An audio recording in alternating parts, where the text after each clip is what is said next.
Hello, Packers fans. Welcome into PackersNews.com. I'm Kassidy Hill, joined by Ryan Wood here on a fairly busy week here in Green Bay. Ryan, how A little bit. to say? A little bit. Just a little bit. Yeah, I think this is one of the days where we get a little bit of a break before it kicks all back up again. But hey, talk for yourself, Cassie. I've been working since 8 a.m. That's true. That's true. Oh, So my goodness. much to get into. Because it's draft week, which is always a crazy week, an exciting week for sure. There's a palpable energy around teams during draft week. But also just a little bit of news that trickled in on Monday. The Packers have reportedly finalized the details of the trade with the New York Jets. I can actually see Brian Gutekunst on the TV behind me here now. Look at that. The details emerged 10 minutes before he was set to speak with us yesterday to preview the draft. So, of course, the news sort of turned to Rodgers. Brian Gutekunst was careful to say more than one time that the deal is not official yet, so he was hesitant to speak on some of the details. But you asked him, is it essentially just a matter of paperwork at this point? And he said yes.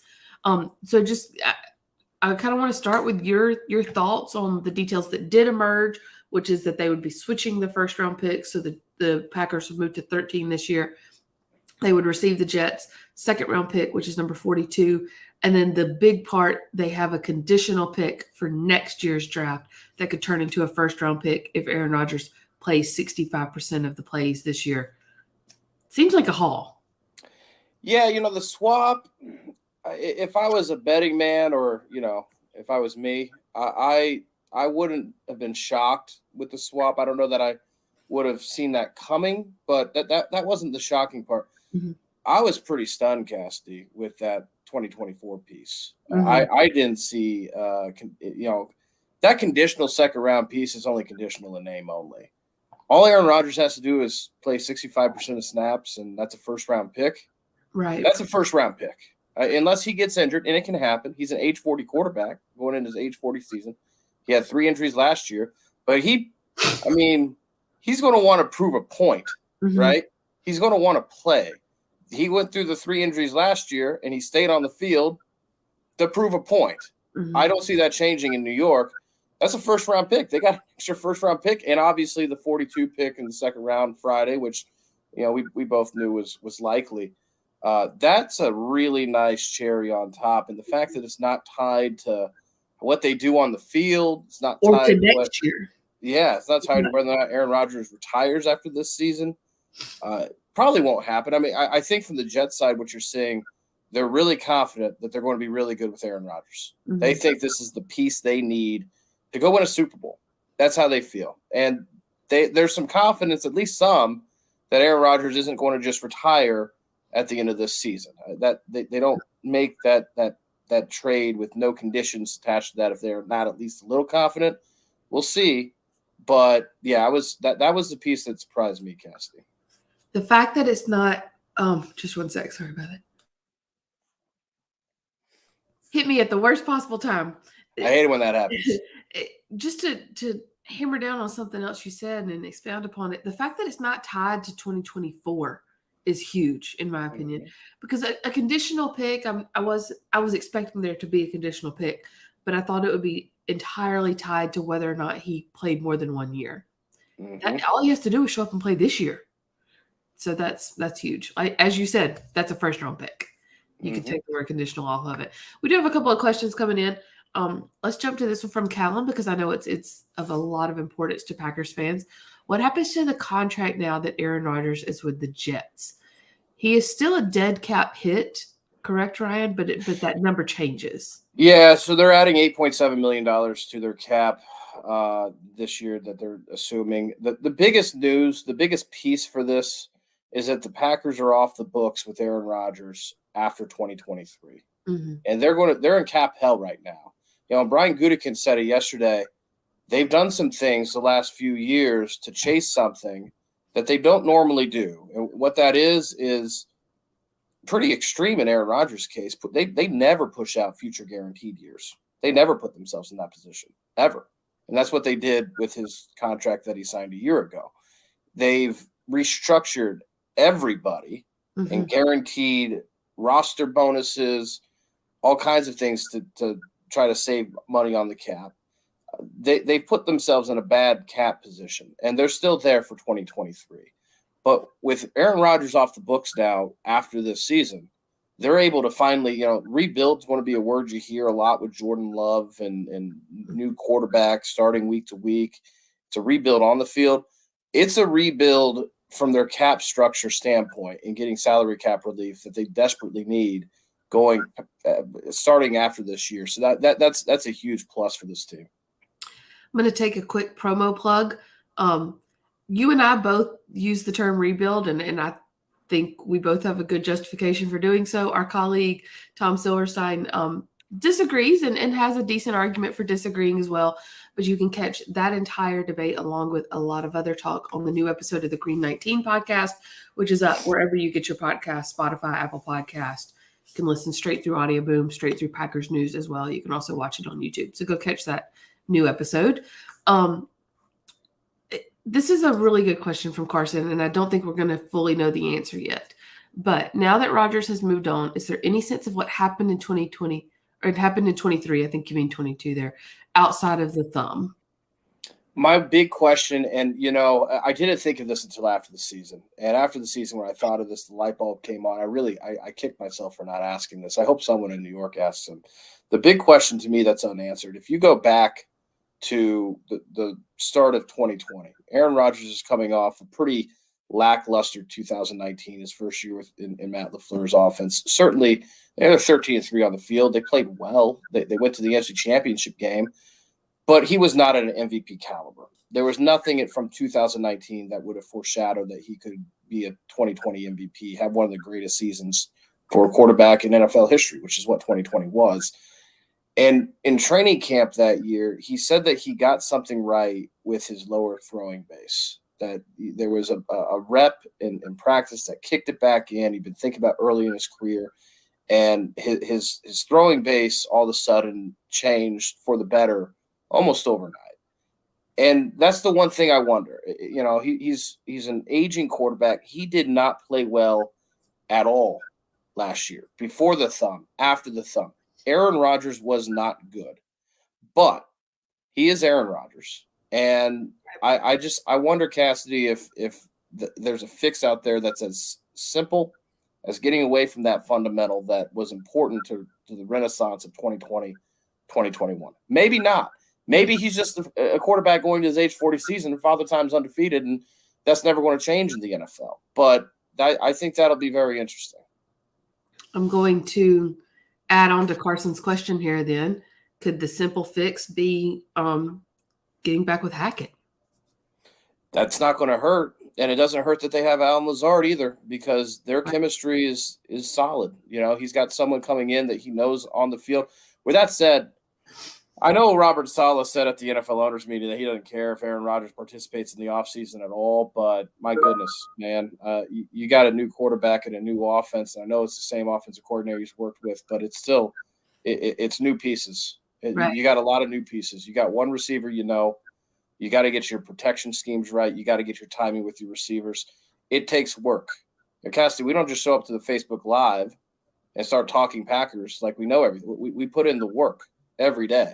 That's on a much grander scale. Just kidding. Well, not going to flatter us too much, but on a much grander scale, you don't just show up at the office and expect to get your work production done. It takes work. You have to put in the work. Yeah, exactly. And this is going to be an entire new situation. He might need to show up just to, figure out where the bathroom is and kind of learn his way around. There are some questions in here about the draft, and I want you guys to know I see those. We're going to come back to those. But I want to stay on this Rodgers topic while we're kind of on a roll here. So I'm going to jump over here to Linda's question. My biggest disappointment in Rodgers is that he didn't attend the optional training camp last year with new receivers. So that kind of goes into your point that, this could be even more important to do so now with the Jets. Yeah, and it's when he was dragging his heels, it was kind of poo-pooed. Off-season to off-season, the significance of that. I think he saw the significance of that. And I think he saw the significance of that last year with dealing with rookie receivers, who both had really fine years, by the way. Christian Watson and Romeo Doubs were rookies, were awfully productive. That Christian Watson was a game changer as a rookie. Don't often see that from a receiver going from college to the NFL. How much better could they have been with more work? Yeah. But you also saw what's the first thing Jordan Love did? We before this trade became pretty obvious, and it didn't just happen yesterday. We've known since Aaron Rodgers went on Pat McAfee and said he wanted to play for the Jets, this is going to happen.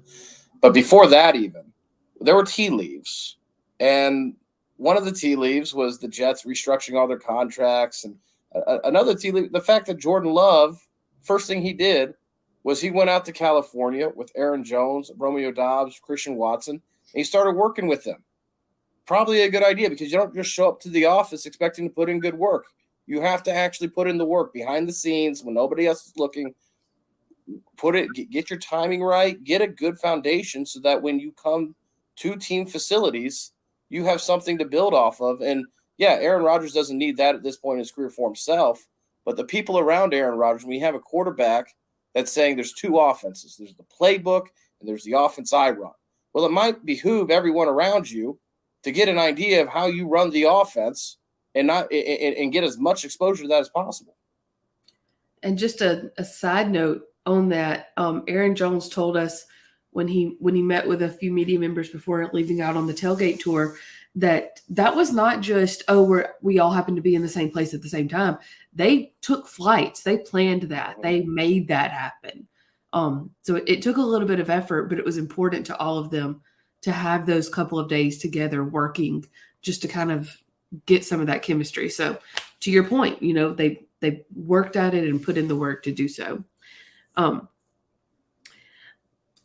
Okay, a counterpoint. We see a lot of people kind of excited about this new phase of the Packers. Jesse says he thinks it's a mistake. Do you think there is a possible point there that even with Rodgers' age, that this was a mistake for the Packers to move on and go ahead and go to Jordan Love? There's more than one element in play here. I do not think it was a mistake. I think it's the only recourse that they could have made. When Aaron Rodgers essentially ghosts you and he's going into his age 40 season and he wasn't good last year and you're not winning a Super Bowl with him this year and you've got a first-round pick that's waited 3 years that you know nothing about, it's not the right option. It's the only option you have. This is the only recourse they could have taken. That doesn't mean I think the Packers are just going to be magically in great hands with Jordan Love. I have no idea. They might be. They might not be. We have no idea. And I said it on the podcast, Kassidy. There's two things that were very apparent at the NFL owners meeting. They're very excited organizationally to find out what they have in Jordan Love to kind of go on this trip of discovery with him. And it's a new quarterback. What can he? He's a first round pick. He was drafted in the first round for a reason. He's got the measurables. He's got the talent. What can he do? And they have no idea what the answer to that question is. They have no clue. So, yes, it was the only option they could have taken. For that reason, I don't say it's a mistake. When you're staring at one option, you don't take the option. That's the mistake. That doesn't mean that they're going to be great in 2023 or that Jordan Love's going to pan out. For that, you got to stay tuned. Jared, I do see your question here about the cap. We did discuss that at the top. You can watch the replay of this afterwards. Didn't want to ignore it because it is a good question, but want to kind of move on to some fresh ones here as well. And change the field. Okay, is this one of the things that you were talking about, Ryan? Wade says, major point in Rodgers' career is that during the 49ers playoff game, Rodgers needed to move the ball a 3rd and 4 first downs and change the field position and simply kick a field goal. He didn't. Is that kind of what you were talking about just there being two different offenses there too? Pete Doherty has a wonderful column today recapping Aaron Rodgers' career. And part of that column, he found a quote, I believe it was from ESPN.com, if I'm remembering correctly, from 2017 on the 2010 NFC Divisional playoff game in Atlanta. Quite possibly the greatest game of Aaron Rodgers' career. And one of the things that Mike Holmgren says, and this is Mike Holmgren, this is one of, as Pete says in his column, one of the finest offensive minds in NFL history. One of the things that he said, just kind of thrown into the quote, but it really stood out to me, was he could do everything he wanted, but get first downs. he could get first downs. Mm-hmm. That's the job, to stay on schedule with down and distance, to accumulate first downs. That often gets overlooked with everything else, especially with Aaron Rodgers, because he's a shiny quarterback. He's a shiny talent. The things that he did were rare. But something that's not rare, that's very rudimentary, is get first down, stay on schedule. And that's something that he excelled at his best. I mean, they would chew up first downs. There were games in his career where that wouldn't go right, but that's going to be the task for Jordan Love and Matt LaFleur. Mm-hmm. Can you keep the offense as a play caller, as a first-time starting quarterback? Can you keep the offense on schedule? You never go broke taking a profit. That's right. 2 6-yard gains give you move the chains. Let's kind of move on to a little bit of the Jordan Love part of it. Frank says, I think Love will put up good numbers, but my fear is he will throw lots of interceptions. Ryan, I think that's okay. It's not even a fear, it's a reality. Let him throw interceptions. He will throw a lot of interceptions. Yeah. And Kassidy, I know that you always say, you covered Trevor Lawrence and, his first year, and you kind of saw something about a young quarterback stretching his boundaries to discover what they were. Right. You don't know what you can get away with till you don't know what you can't get away with. So let him throw them. And you know what, too, by the way? What did Aaron Rodgers do last year? Threw more interceptions than he had since his rookie year. He threw quite a few interceptions. So, it was funny. Brian Gutekunst was asked yesterday, is this a risk? And his answer, he's like, well, yeah, it's a risk with everything in the NFL. Of course it's a risk. Yeah. We were 8-9 last year. Exactly. This is not – they're coming off the NFC Championship game in 2007. Right. They were 8-9. They had a chance to sneak back door into the playoffs. All they had to do was beat the Detroit Lions at home, and they couldn't do that. Yeah. That minimizes some risk. Linda asked also about Jordan. I also feel like I know very little about Love's personality. Is he low-key, a great leader? Brian, I'll let you answer this too, but I was just going to add my 2 cents. There's still so much we don't know about Jordan Love in terms of how he'll lead a locker room. What I do know are his teammates love him. They love him. And he is much different from Aaron Rodgers in his terms of leadership style. That's not to say one is better than the other. It's just different. And I think it's going to create a different vibe around the team. See, I don't think we know anything about his leadership style yet because he hasn't had a lead. Like Jordan Love's one job for the past 3 years has been to not rock the boat, be a good backup. And he's done that one job masterfully. He's had to walk on eggshells. Don't be a disturbance. You don't want that from your backup quarterback. Now it's very different. Now he's in the spotlight. Now he is tasked with being a leader. It doesn't matter he's a first-time starter. By definition of playing the quarterback position, you are a leader for your football team. He's never done that. He's never been a first-time starter. I think one of the great mysteries that's going to continue to be unraveled, and it's going to take time, is what is that personality? What is that leadership identity that he has? I'm looking forward to seeing that. I don't know that I can really put an answer to that right now, but we're going to find out. Yeah, that's a very good point. How is he going to lead an entire locker room? That's really what you're tasked with as the quarterback. I'm thinking of like those times when we go out to practice and like you notice Jordan Love has a handshake with every person on the offense, and every single one of them is different too. Little things like that. He's a little more loose. He dances with the guys, but that could change when it's all placed on his shoulders too. I have to think that his teammates have a tremendous amount of respect for him and how well he's filled this backup duty for 3 years. That's not easy. And any other first round pick, you come in and you're playing. Devonta White, he got to play. It took time, but for Devonta White, it was about a 3/4 season wait. And talking with him last season, that was not easy. To do it for 3 years, everyone in that locker room knows how hard that is when you're a first-round pick. And he handled that job really well. I've got to think that his teammates have a lot of respect for him because of that. We don't have too much more time here, and we're going to get into the draft later in the week. But there are a couple of draft questions here I want to grab just because they are still relative to this trade. the Jets and the Packers essentially swapped their first-round picks. So the Packers are now at number 13. Nibs Senor, that's how I'm going to say it, asked, does going up 2 places really change draft tactics? Ryan, on paper, it's only 2 spots, but does it make a big difference? Well, I asked Brian Gutekunst this yesterday without asking him. Because the trade's not final yet, and Brian Gutekunst made it abundantly clear that until it's final, he can't really be talking about this. Right. So I asked him how much does he view the difference moving up 2 picks, middle of the first round, should that happen by Thursday, and it will.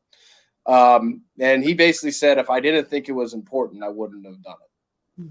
So yeah, it matters. It's 100 points on Jimmy Johnson's draft trade value chart. That's the 100th pick, the equivalent of the 100th pick in the draft, which is a late 3rd round pick. Just those 2, they're essentially getting a late 3rd round pick in value by moving up 2 spots. Every other team not named the Packers, not cursed in the 3rd round like the Packers are. You find starters in the 3rd round. So there's certainly value there. And like Brian Gutekunst said, if he didn't think it was important, he wouldn't have done it. And now they have that 13th pick. They have an extra 2nd round pick, which kind of goes into Dave's questions. Teams need an influx of new talent. Do the Packers trade down and grab another 2nd and 3rd? Is that on the table? It's certainly possible. I know Spoon in the podcast made the point that they're in tackle alley there at 13. They could certainly stay and take a tackle. Mm-hmm. No question that could be one of the many options that they have with that pick. But if they want to, the sweet spot of this draft is the 2nd round. Mm-hmm. If they want to get more picks in the sweet spot, that I wouldn't be shocked by that. Let's put it that way. And then I see this question in here a couple of different times, so I'm going to pop up Antoine's version here, though. With Rodgers gone, will Bakhtiari be next? Ryan, Bakhtiari made some headlines this past few weeks when he did a podcast and constantly referred to the Packers as they, not we. Is there anything to that? No, they restructured him. They're going to bring him back. Everything that that's what I wrote about this morning for our draft preview. Everything that Brian Gutekunst does from here on out needs to be with the intention of making his new quarterback's life easier. Mm-hmm.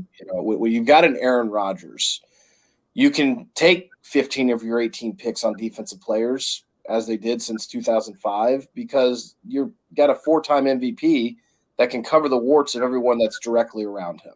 Mm-hmm. That's what a 4-time MVP does. When you're a first-time starting quarterback, you're not expected to cover the warts. And making Jordan Love's life easier is a massive priority.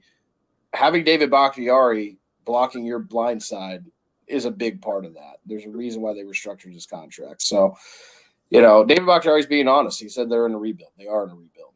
That's how people in the locker room feel. Brian Gutekunst can't say that. And he's not, to Spoon's point on the podcast, he's not acting that way. I mean, he's retaining Aaron Jones and he's keeping the defense intact, and he's not jettisoning every veteran and just ripping it up. With that said, a lot of these moves, like keeping Aaron Jones, is designed to make your quarterback's life easier. So, from his standpoint, that they are in a rebuild, and there's no indication now how that'll go. But David Bakhtiari is going to be part of it. Last question here before we sign off. Because of the move to 13 and a little bit of the tongue-in-cheek, they haven't drafted a wide receiver or tight end in the first round since Aaron Rodgers has been the quarterback. There is talk about possibly grabbing a receiver here in the first round. Chris asked, with Watson and Dobbs as young, solid, upcoming wide receivers, do we really need to go after JSN if he's available? And I'm going to expand upon this, not even just JSN, but do you go after a receiver or a tight end in the first round? Do you need to? I don't think you need to do anything. Need to me is not the right word with that, whether it's edge rusher, whether it's tackle. First round's about what you want. And that's best player available. That's adding talent. I don't think at the end of the day, it comes down to their internal evaluation. Could they draft a tight end in the first round? They absolutely could if they truly believe Dalton Kincaid is the next George Kittle, then absolutely 13 is not too rich for that.